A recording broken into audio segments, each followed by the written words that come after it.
Hey everyone, welcome back to Contractor Evolution, the podcast by Breakthrough Academy. Whether you've lost a key employee mid-project, or you've had cash flow tighten overnight, or you found yourself back on the freaking tools when you thought you were past all that stuff, you probably know what it's like to have a goal go sideways. How do you handle this? How do you keep going? Today's guest has some answers to this, backed by data and a ton of lived experience. Mandy Gill, a broadcaster, endurance athlete, and now the author of Reset with Resilience, has developed an app called Hooked on Healthy Habits. As a result, she's created one of the world's largest data sets on habit building. Utilizing what she's learned in her book, Mandy lays out a framework for navigating what we call the messy middle.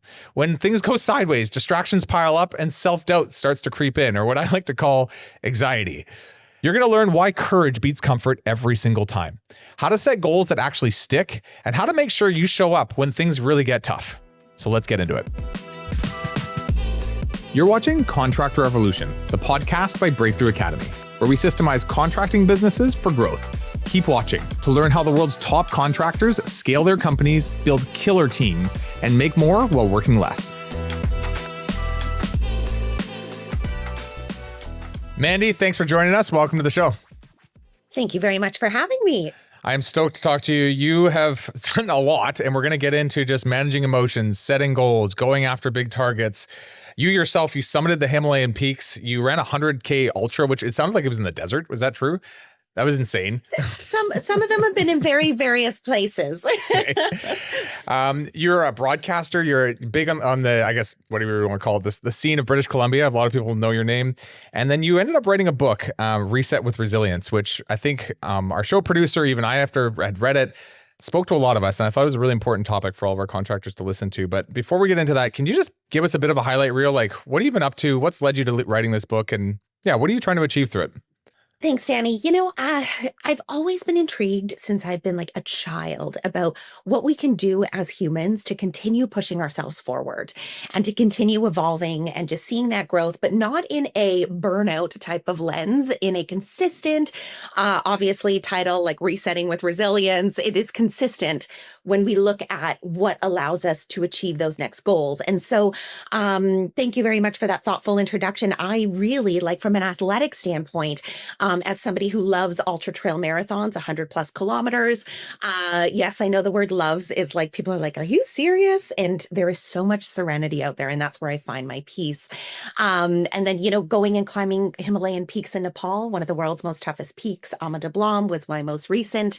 And it ended up actually not being a positive mountaineering experience, which we can get into. And I think why I bring that up is because it's not in the goals themselves that I find the most insightful. For me, it's in what actually happens when we have a setback and what do we do with that setback? I think a lot of people can relate to being like, okay, well, this wasn't for me, and just kind of detouring and not actually following through. Whereas for me and my soul, it was like, let's figure out how to get back on track and achieve this even better. Listening to your book, there was some segments in it that really spoke to me. You got into just like the early 3 a.m. mornings, being at the station by 5 a.m., showing up to broadcast for 4 hours, the adrenal rush that was going up and down through your body. Can you just give us a snapshot into that? Because I feel like a lot of what we're talking about in the beginning of this show is just managing anxiety in pursuit of a goal. Can you just walk us through what you're going through and how you worked through some of that? All I want to say for anyone that's listening, that's feeling that, I think that is like the entrepreneurial roller coaster, wherever you're at in your career. And so you're not alone. And Danny, it's interesting. Like, I mean, I sat in the library for 2.5 years, truthfully putting this book together that I can be so proud to share with you and any of the listeners. And at the same time, it really was going through like the pitfalls of what it is like to manage anxiety and go through those moments and recognize that it's okay to talk about it and we're all in it together. And so, you know, it's interesting as we use the word like anxiety, because I think at 2:30 in the morning when an alarm goes off, it is just like, I'm awake. Okay, great. This is like the first step, right? And this is all I really need to do is just to get my butt into the radio station. And I would drive in there, arrive for 3 o'clock in the morning, cut out, you know, every single opportunity that was the latest news to make sure it was on the back of the room wall. We were a top 40 radio morning show.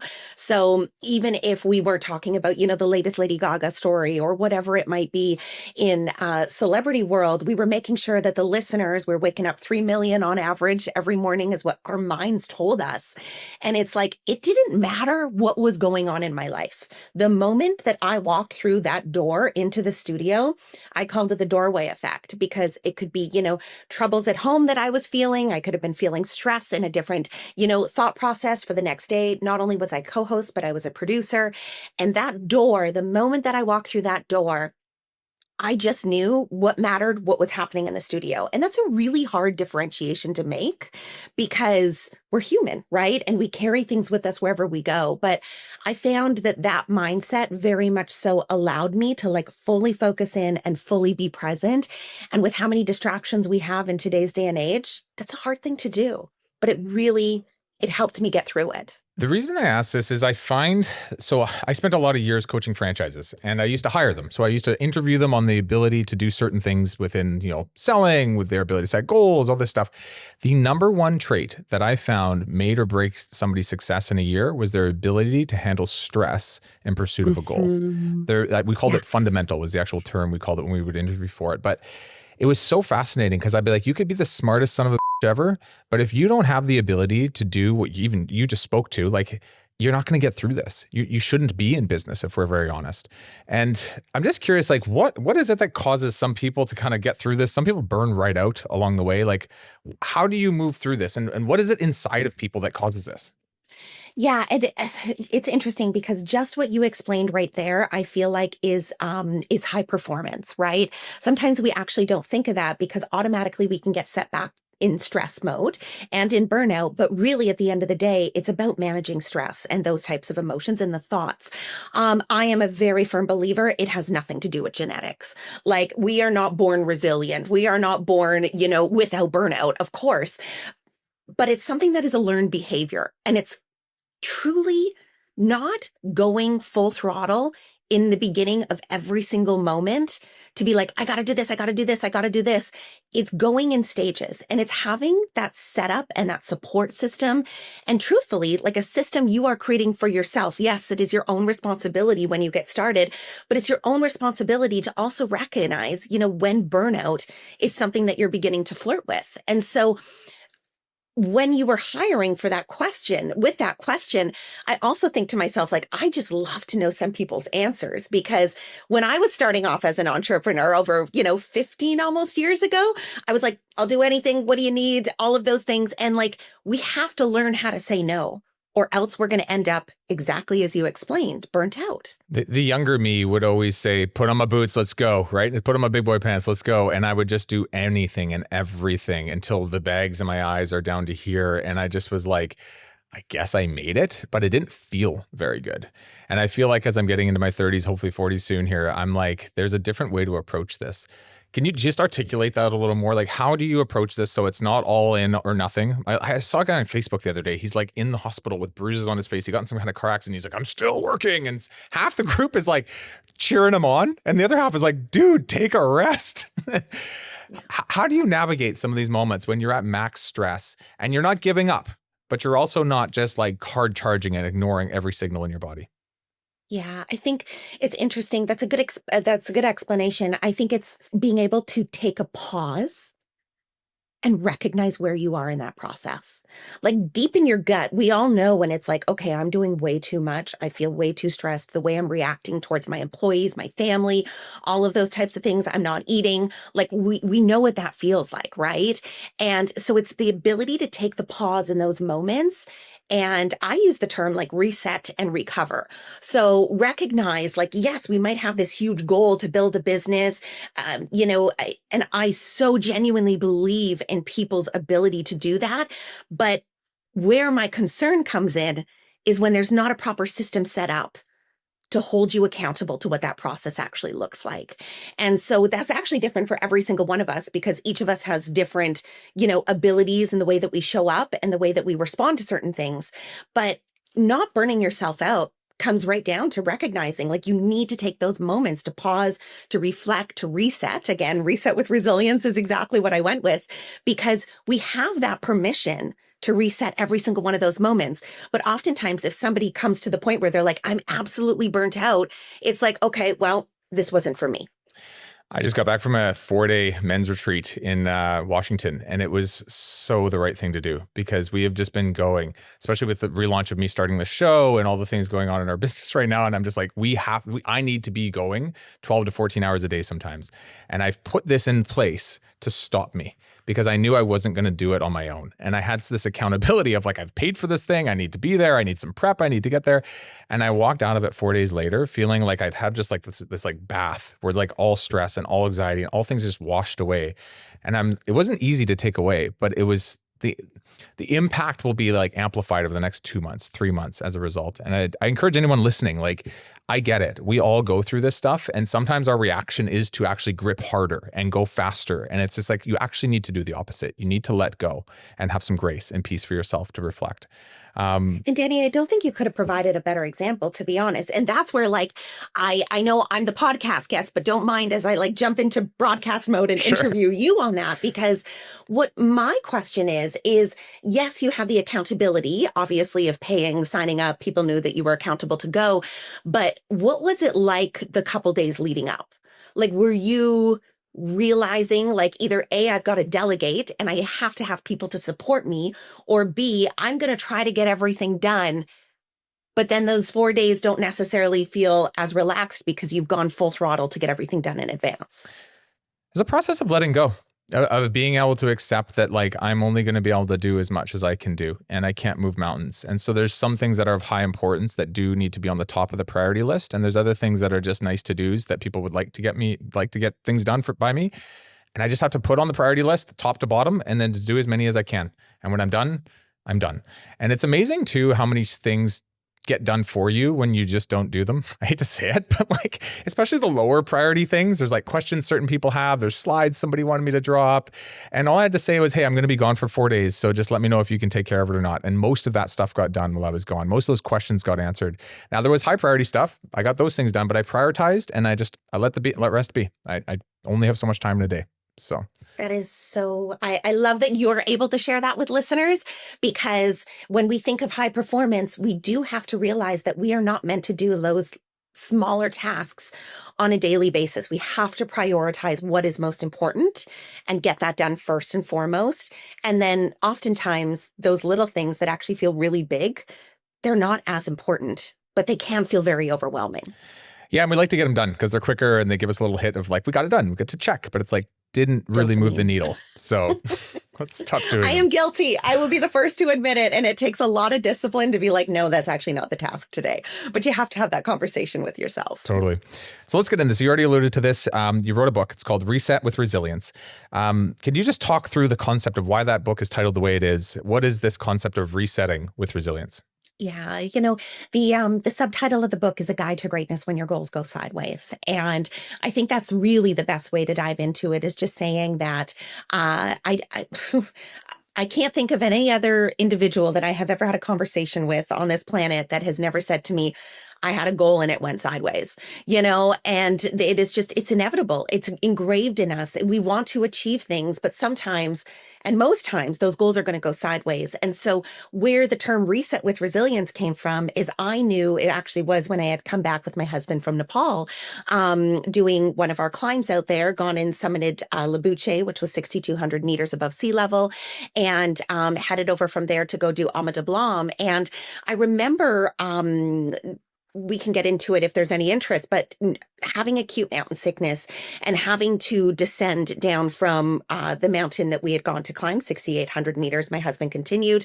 And that was a conversation we had well in advance and decided upon if one of us was healthy, the other continues. And so when I was descending, I just remember having like this full sense of emotion, but also recognizing like, I don't want anybody to ever feel like things that they don't achieve in that moment are the end of it, like the end of the world. It really does play into entrepreneurship, into athleticism. We have that ability to reset and use those tools to be able to do so. And sometimes that looks like, celebrating the micro moments, recognizing the moments that, things that we can even be grateful for, recalibrating and getting back to what it is that is most important. What do you see people default to when they don't do this? They go down the mountain, they go down the path of failure. What happens next? Because I see this with a lot of people. What is the general pattern when you just mentally beat yourself up? And what happens after that? Self-doubt, lack of confidence. And I think it's the inability to believe in yourself. Like, I think that there's a really big piece of that. Like, when you believe that you're capable of something, when I look at, an app that I created out in 2016 called Hooked on Healthy Habits, there's over 10,000 clients that we've seen through this in the last 9 years. And when I think of Hooked on Healthy Habits, one of the biggest things that is prominent when we look at resetting with resilience is having hope. Mm-hmm. And so having hope comes down to, even just like, hey, I can get through the day today and handle this big task. Or, I can summit this mountain and be able to do it literally one step at a time because the air is so thin and I'm having difficulty breathing. So when I think about it, I think of like the term hope, and we all have that. But what wagers when we don't believe in ourselves is we actually have a lack of hope. And that's our first pitfall to resetting with resilience, is not having hope. I call it, my version of this is like the limiting beliefs. You form limiting beliefs, and you see people who in their lives have formed them, and they will never get through them again unless they have to go do it themselves. No one can convince them otherwise. That doesn't work for me. I can't hire that many employees. That won't work. That kind of industry doesn't work for me. We can't make money doing this. It's now become like truth in their mind. Definitive truth. Yes. And it blocks them from any future progress in that one area. And you talk about this other way of doing it where it's like, hey, the result may not have actually come the way you wanted it to be, but you're resetting with resilience through hope. Can you just give us a bit more on this? Like, because I do tend to beat myself up, and then I'm like, I need to shift my brain to finding like the path through. What are some steps people can take when they're walking down after a missed goal and they need to pick themselves back up? Yeah, there's a chapter in the book that's called First Attempt in Living. And the most important piece of First Attempt in Living is that every single letter of those 4 words equals fail. And so recognizing that failure is not a hard stop, failure is the opportunity to look at it from a perspective that this is literally just your first attempt in living. And that, we have to practice those tools of adversity and recognizing that not everything is going to go as perfectly planned, but knowing that it is okay to take a moment to reset and show back up and take accountability for that. Yeah. And you also wrote this concept, choosing courage over comfort. Can you speak to that a little bit? Because I read that and I was like, yeah, what does it look like to actually choose comfort? Because I think I probably do sometimes. It's the easier path. And then there's the choosing courage. And just speak to each one a little bit and what that concept even is. Yeah, absolutely. Danny, I'm going to ask you, like, conversations that are easy, that's comfort, right? Like, we know those moments where, we have to have a tough conversation about work, or we have to have a tough conversation about, the income that's coming through, or maybe like there's a backlog of, supplies that are coming in. And it's so easy to avoid those conversations.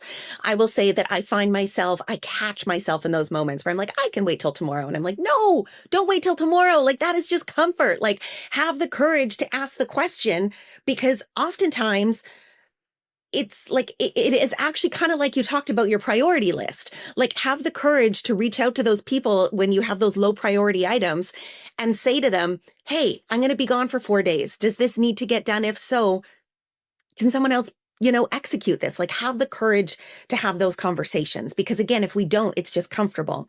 And on the inside of my wrist, for way too long now, it says, life begins at the end of your comfort zone. And it's a tattoo that I have. And I actually saw it like as most randomly in a farmer's market.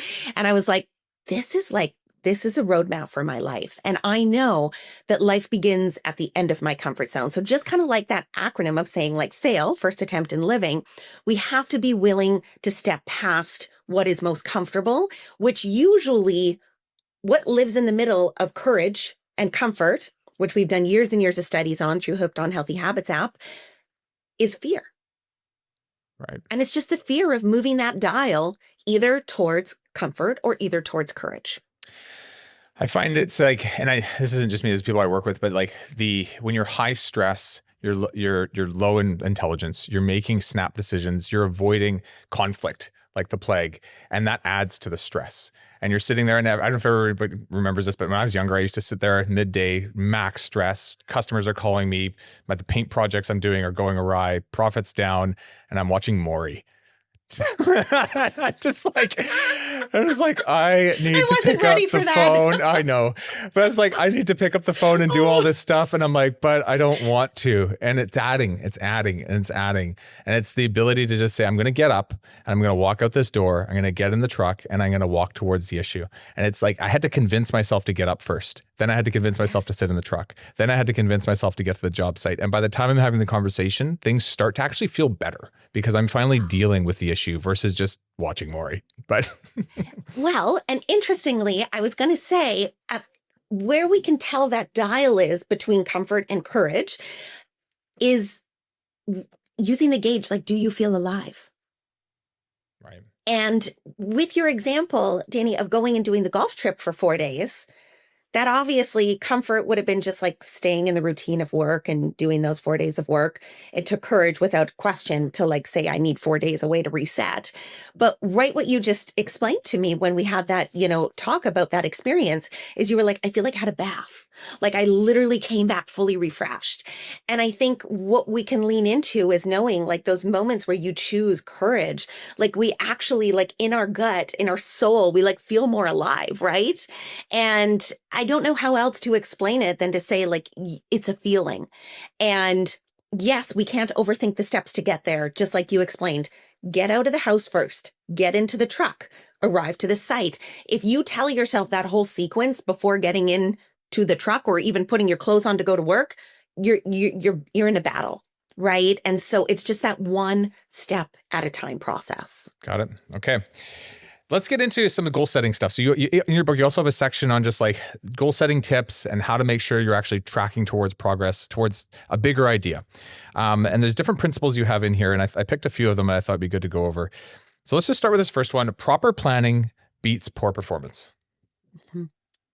Proper planning beats poor performance, I feel like is like the recipe for my life and like all the ways that I've probably failed in my process of like entrepreneurship and then obviously like adventuring, mountaineering, whatever it might be. And like what has actually created that failure is proper planning. And what did that result in? Poor performance. And proper planning beats poor performance. It was such an important chapter for me to include in the book because I can largely see the differentiator when we truly like reverse engineer a goal, right? So like, tell me what your dream goal is, and then let's work backwards from it. And we have to start from that process because if we don't, oftentimes people actually get in their own way by just starting off by being like, oh yeah, but that would be really neat, but that's way too many steps. And this actually came from one of my, I'm really grateful, an incredible woman in leadership about 15 years ago that I met in one of my career paths. And she was like, we need to work largely with the goal at hand, and then we need to reverse it. And so as I tell you, everybody that's been through the app, that's every single time that we've done that, whether it is a contractor that we are working with, whether that be somebody as a consultant in a large company, we take the goal and we work backwards. But what do we make sure that we do? We plan properly throughout every single one of those steps to ensure like we can't plan everything perfectly, but we can do our darn best to ensure that we're set up for success. Yeah, this is the concept I would use, like strategic planning. So it's like, what's the big 3-year, 5-year goal? Let's break it down to this 1-year goal. Then let's break it down to the quarterly goal. And then let's actually break down this quarterly goal to like weekly tasks and like things we need to go get done. And then that way, when we're working on something for 2 hours on a Tuesday, it's actually directly relating to what we're doing this quarter, which was relating to what we're doing this year, to what we're relating to doing in 3 years. And I find that like, we vastly underestimate how much we can get done in 3 years. But if we break it down to these little chunks, we can just get done like this one little thing today. And suddenly we do that every single day and things slowly build up to be the reality of what we set up years ago. They do. And what's most important about that, and you actually might lead into a question of this accord, is things are not always going to go as planned. Again, hence like a guide to greatness when your goals go sideways. What is the most important piece to fall back on? The plan that you've created. So you're just referencing, you're basically saying, hey, this didn't go exactly the way I thought it, but what was the next step I was trying to achieve to get back on place? Or explain that more. Explain what you mean by that. Yeah. So it's interesting because I think of goal setting and it's something that actually as like somebody who works within this specialty, goal setting kind of like gives me a cringe at times because I'm like, it can be kind of like airy fairy, and we all know that we have goals that we want to achieve, but what's most important is recognizing that the why of what you're doing, when you have clarity with minimal distractions and problems going on, which is why it's so important. I'm going to use your term, strategic planning. You need to have that strategic plan. You need to have that system of proper planning beats poor performance when things are going to go sideways. Because what are you going to rely on is going back to that system, taking a look and saying, you know what, today felt like it went totally sideways, or this week, maybe it's even this month, right? We've got tariffs. We've got all of these different things that are, putting pressure on individuals. But we have to have that bigger plan so that we know when our why is very, very structured in a strong foundation, that our goals can waver a tad, but that why does not change. Let's talk about this why, because the next thing I had in here was like, make it bigger, or make it about the bigger thing. And I think a lot of us at this point, hopefully have heard of Simon Sinek, start with why. I think we understand the general concept. Let's just explain it for a second. And then I do have a really interesting question for you about this, but what is a why and what is not a why? Yeah. I'm going to go with the word impact. Like, where are you when you think of what you want to establish as your why, hone into what those values are to you as a human being and what impact that you want to create in this world. I use the term in the book, like devotion beats motivation, right? Because oftentimes motivation, I'll use the term, you don't need to feel good to get going. You need to get going to give yourself a chance at feeling good, because motivation can very quickly dissipate. As much as I sound excited to get into the trails, and don't get me wrong, I love it. But like when I hit kilometer 80, when I hit kilometer 90, my motivation is non-existent. But what I need to have is devotion. I need to have a reason as to why I'm doing this. What is my bigger why? Why am I out here? And I've used that in business. I highly recommend, in the book, I actually talk about how we've referenced studies where charity events, people oftentimes find like their most incredible potential athletically when they involve themselves in a charity event, because they're like devoting it to something different, right? So like cure cancer, whatever it might be that they're doing. And they like realize that all of a sudden they can bike 240 kilometers across 2 provinces. And they're like, but I didn't think I could do that before, but they've devoted it to something bigger than themselves. Yeah, you're basically speaking to what we were talking about earlier in the talk, which is like when you go through the hardest of times, if your why isn't real, you're going to be asking yourself that. I remember asking myself this one very big question in my brain, which is like, why the am I doing what I'm doing? And if I don't have a good answer, if it's just because I want to make more money, because I wanted to have time off on a beach somewhere, it's all superficial. None of it works. Yes. But when you're like, because this was the thing that I grew up doing. This was the thing that I like for me, for Breakthrough Academy. I was like, this was the thing that brought me from this like slack-jawed 18-year-old kid that was probably going to end up like in the drug scene or doing something terrible. I ended up being coached by these amazing people, showed me how to run a business and changed my entire life. And I was like, the only thing I can imagine doing as an adult is being able to do that with others. Selfishly, I get to relive that experience for myself, but I get to bring so many people along with me. And so when I'm going through some of this hard stuff, I'm just like, why am I doing what I'm doing? And it's nothing to do with my balance sheet. It's nothing to do. It's that like, there's a journey that my life was built to be on, and I have to go do this, because if I don't, I won't be me. I won't be doing the one thing I was built to do. And that why carries me. And I find that with entrepreneurs, some of them, they rush through, especially they draw their strategic plans up and they rush through this why exercise. And they're like, okay, well, it's, have a better life for me and my family. I'm like, no, like, what does that mean? Like, go deeper. Give us specifics. Yeah. Like, I want you to feel it. And just like, even when you said that feeling of you being mentored, right? Like, that is a feeling that only you can A, explain, but also B, give. And that like lives in your values. And so I love that you explain that, because it is so true. Like, why do I do what I do? I want people to feel the best possible version of themselves. Like, yes, it's great. I went and spoke with the US Navy last year on a stage. Great, wonderful opportunity.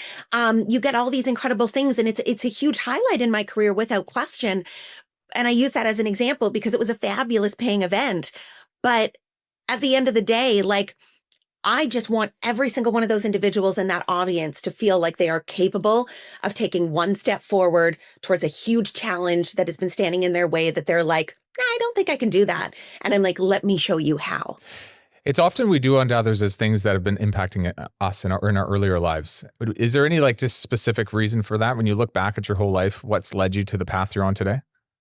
Hugely. Absolutely. I mean, I think of this one incredible, my parents divorced when I was really young.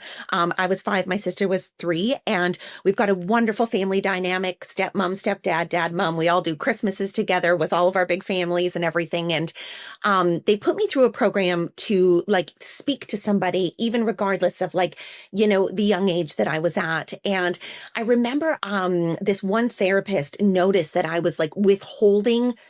It honestly could be used the term at that time. It wasn't presented this way, but now that I see it, I was self-sabotaging. And I was self-sabotaging, truthfully, like my own happiness and my own joy in my life. And I remember she said, "So when are you going to start?" And I sat there on her big comfy couch and I looked at like the crackling fireplace and I was like, Monday? I was too young at that time to be like New Year's Day. But that's like, truthfully, what is it? The most common answer. Even if it was February at the time, I couldn't wait to, prolong it another 10 months. And she's like, what about now? And that never hit me until she really instilled it and was like, why can't you walk out of here today and you literally use the decision to start now to stop self-sabotaging in whatever way that looks like.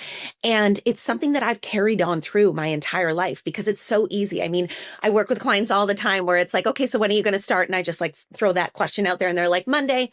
And it's Tuesday the week before. And I'm like, try again. And when you make that decision to start now, there is so much more power. Like that, you're not going to get more motivated than you are in that moment than to just start then.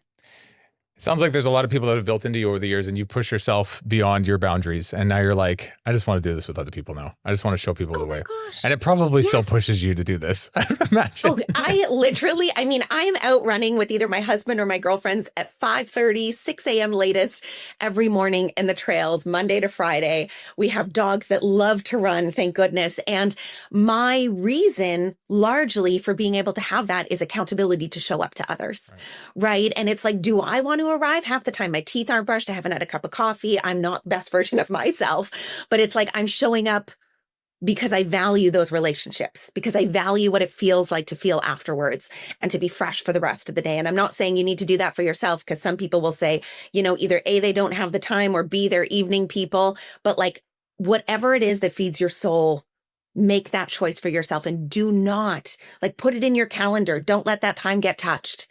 It's so imperative. This is good. This leads into our last concept here, but we've talked a bit about proper goal setting, proper planning. We've talked a little bit about your why and resonating with that properly to drive the entire path forward.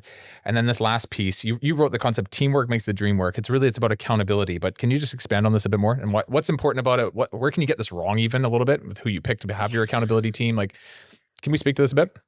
Big time. So I'm going to break it down into 2 different pieces. I think it's really important to have personal, like mentorship without question. So whether that looks like,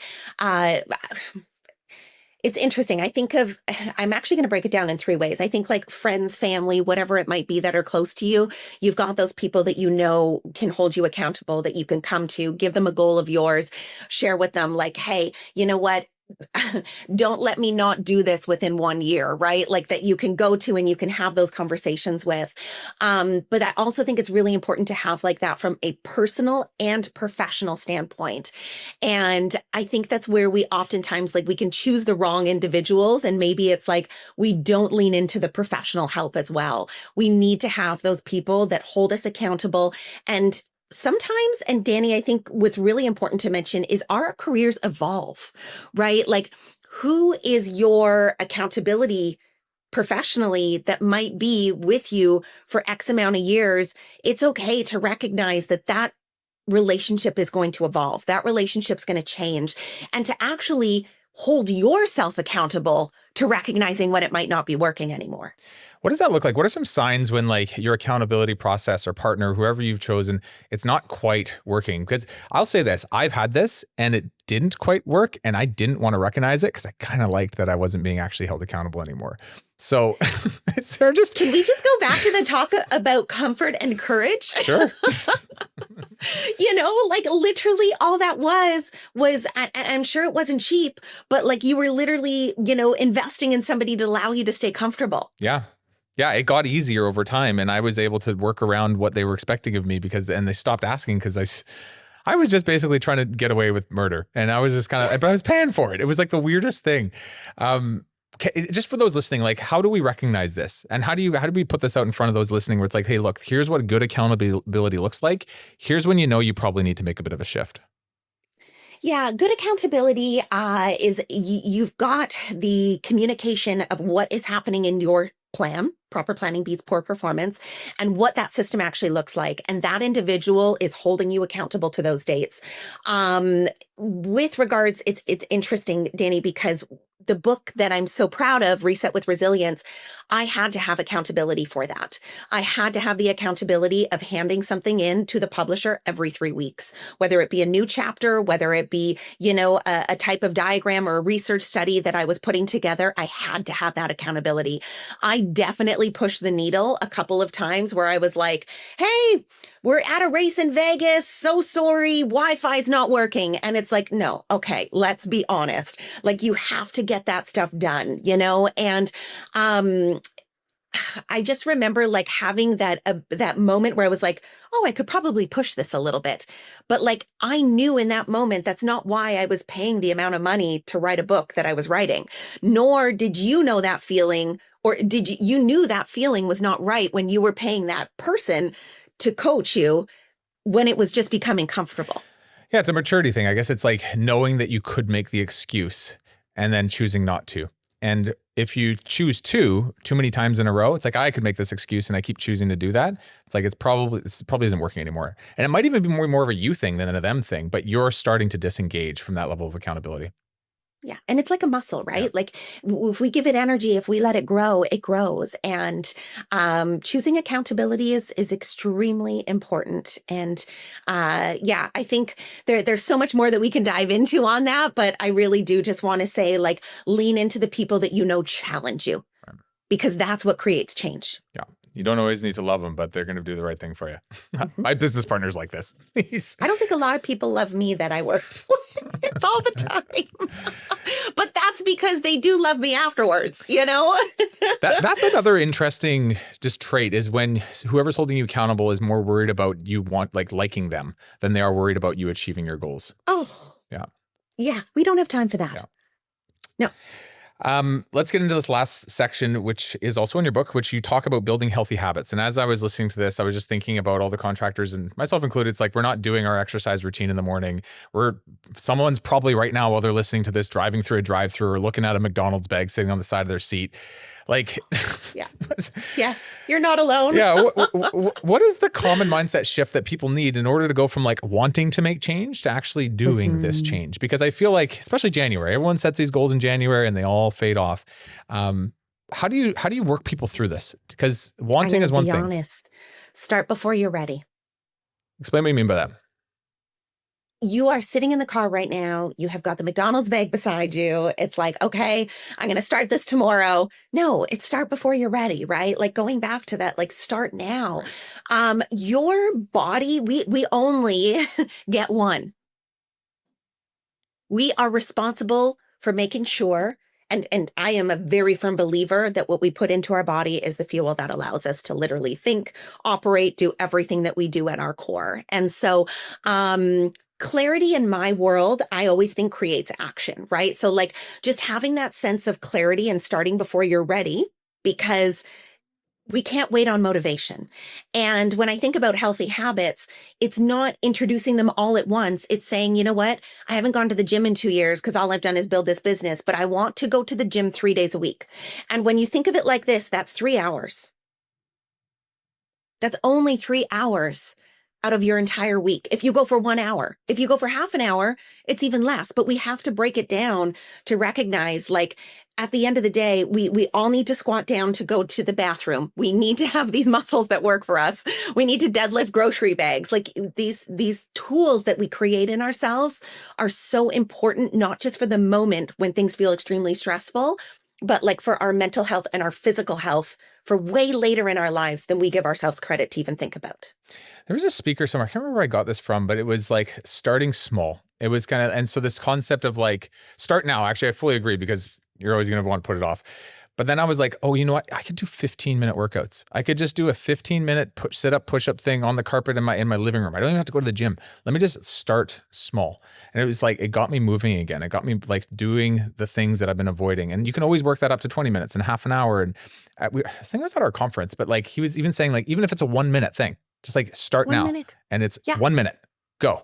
And I think what's really great that you just mentioned, Danny, as an example, is you removed friction, right? So like if you allowed yourself that 15 minutes to do sit-ups and push-ups on the carpet, you remove the friction of saying, I need to get in the car, I need to go to the gym. Make it don't complicate it. You should have seen me. I had my feet up on my coffee table and I'm like doing like, but I'm just like, it's working. Perfect. You do what you got to do. Nobody needs to see it, right? Like but you gave yourself that 15 minutes. Totally. Let's talk about this concept, but like, how do you keep it going? Because I will say I didn't always keep it going. And I've had these fluctuations along the way. And a lot of us do, where it's like, we've got this healthy habit, we're good. And then like usually production season is a big one. Production season hits and we just lose all of our healthy habits and just everything blows out of the water. We got to go do the business thing. How do we keep this moving? And how do you work with your clients to do this? Because this is a challenging part, I would imagine. Yeah, there's a lot of seasonal clients that I work with consultant wise. And I would say that this is like going in and surveying all of the individuals that are in the workplace. And it is truthfully the fact of the matter that they lose themselves and like who they are. They distance themselves from their families. They're not eating, they're not moving their bodies. And this is over the course of like 3 to 4 months, because again, it's seasonal. And what ends up happening is when things are finished, it actually takes them so much longer to get back into a good groove than if they just continued something for 15 minutes, for example, 3 days a week. And so what keeps people going, I genuinely believe, is that proper planning piece. And so it's putting it in and scheduling it. Maybe you're somebody who has a calendar that's virtual. Maybe you're someone who has it through an agenda, but it's like blocking off that time for yourself. I'll even be as direct to say, sometimes I will have a timer that goes off on my phone. That's just a repeat one that's in there. That's like, Mandy, you got to go do this right now because this is your time for you. And so I don't think it comes down to, making sure that it completely overwhelms you, because nobody's going to keep up with something of that nature, but just putting in and like sprinkling in these little pieces. Again, I'm going to use the term 3 days a week that are going to allow you to feel more and more in tune with yourself. And what I often will say too is like, you'll make better decisions. Yeah. Yeah. When you're actually focused on things consistently over just like the ups and downs and the stops and the starts and all those things. Yeah. We see that within like the data that we've been able to run. Like I think to myself, the term that I'll use is like clear the noise, because anybody that's listening to this might say, okay, well, do you have kids running around? Are there 3 kids at any given time? And, do you have 7 phone calls going off? And it's like, all of us have different versions of what our distractions are, but all of us have the choice to minimize that distraction as best as possible for whatever that amount of time is that you might have, 20 minutes, you name it, but doing something for yourself within that time frame, because what the result is afterwards genuinely is clarity. Yeah. I have one final question for you, and this is about leadership. So we've talked a little bit about stress management and anxiety and how to work through all this. We've talked a bit about goal setting strategically and also like mindset wise, how to have a good why. And we also just talked about having better personal habits, but they all round around this idea of like being able to move people forwards towards a goal. Right. And so I think about this, a lot of our team members, a lot of like our contractors, people we work with, we all got goals, which is great. But we've also got a ton of people behind us that need to go achieve these goals with us. And they've got their own micro goals within our world. What are just some things you can do to support your team member if you're leading somebody who's behind? They're struggling. What are some good tips just to like lead people that are on your team that are just like they're missing and they're not having a good time and they need your support? I'm going to go in with the first term, like show them you care. Right. The moment that we open up that connection piece, they can either choose to respond to it or to not. That is their decision. But as somebody who is a leader, the first job for you to do is to show that you care. And that is just opening up for a regular, everyday conversation. There's a keynote that I just delivered in Toronto last month. They've got an incredible team of like 500 construction workers that are sitting there. And I looked out into the open and I said, tell me one of your most valuable conversations that you have had with an individual in this workplace. And I looked at the vice president of the company, and in front of all 500 of those employees, he said, it was not talking about anything to actually do with work. It was connecting on a whole different level about what is happening within his family right now and what he's into. And apparently he was just loving hunting with his son. And that was like the pivotal moment of that connection piece. And then that being able to prelude into a conversation and say, okay, tell me how I can support you. What's going on at work? And so as a leader, I genuinely feel it is our job to connect, sometimes professional, but also personal, with these individuals that might be struggling so that we can get a better lens into showing that we are also human, right? Like leaders, I remember growing up as a kid, like leaders are scary. Yeah. They can be. Yeah. Yeah, well, they hold the position of authority. Actually, this is one thing I've been learning over years is like the larger our organization gets, the more team members we have, the more authority I have without even realizing it. And I didn't ask for the authority. It's perceived. And so the words that come out of my mouth directly impact their mood and their behaviors and their day and their week. And I may have said like 4 things just in passing, not realizing that set a tone for their entire week. What you're referencing right now is something I think about. It's we have this thing called GSNR, goal setting and review meetings, and so we do that with our team. We teach our members how to do it. It's kind of like how you do the management structure up and down the organization. And to do that, you have to prep. So you have to go into like looking through their numbers. They have to go through like their week and what they hit and what they missed and why.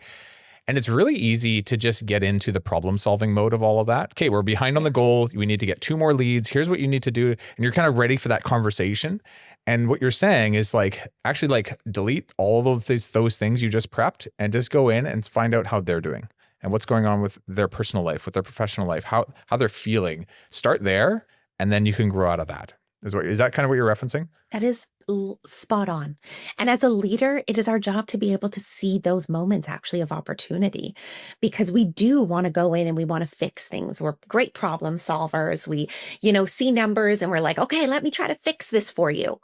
I mean, how many times does my husband walk in at the end of his day and he tells me something and I'm like, oh, well, could you fix it like this? And he's like, I don't want to fix it. I just need you to listen.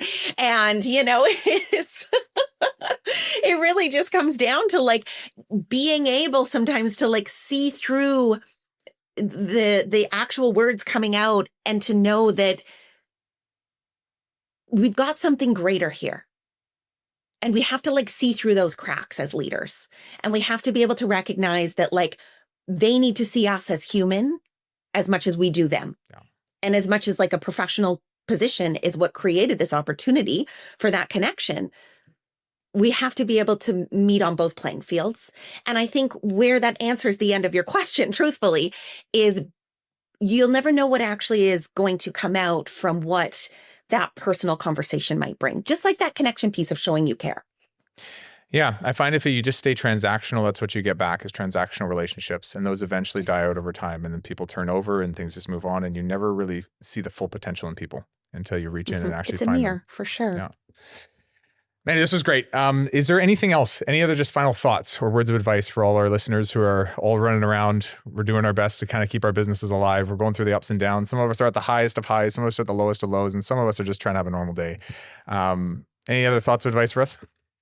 There's a term that I use most frequently, and it is, if it was easy, everyone would do it. Right.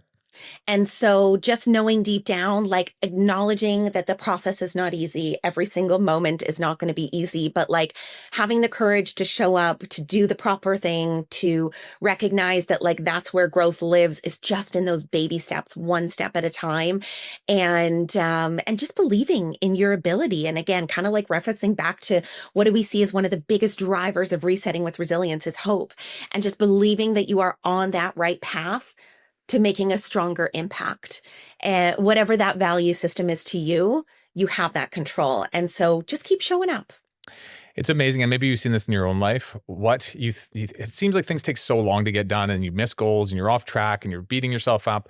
But when you actually look back 2 or 3 years and where you've come, it's incredible. And I would encourage everybody, including you, Mandy, myself too, is like, take some time this week and just think about like, where have you come in the last 3 or 4 years? And if that's impressive, chances are looking forward, even though it looks challenging and kind of ridiculous and you're going to screw up a whole bunch, chances are you're going to have that experience again 3 years from now with the amount of progress you make. So Absolutely. And, you know, even just to like relate on the human piece, the book that we're here talking about, Reset with Resilience, A Guide to Greatness When Your Goals Go Sideways, was meant to come out September of last year.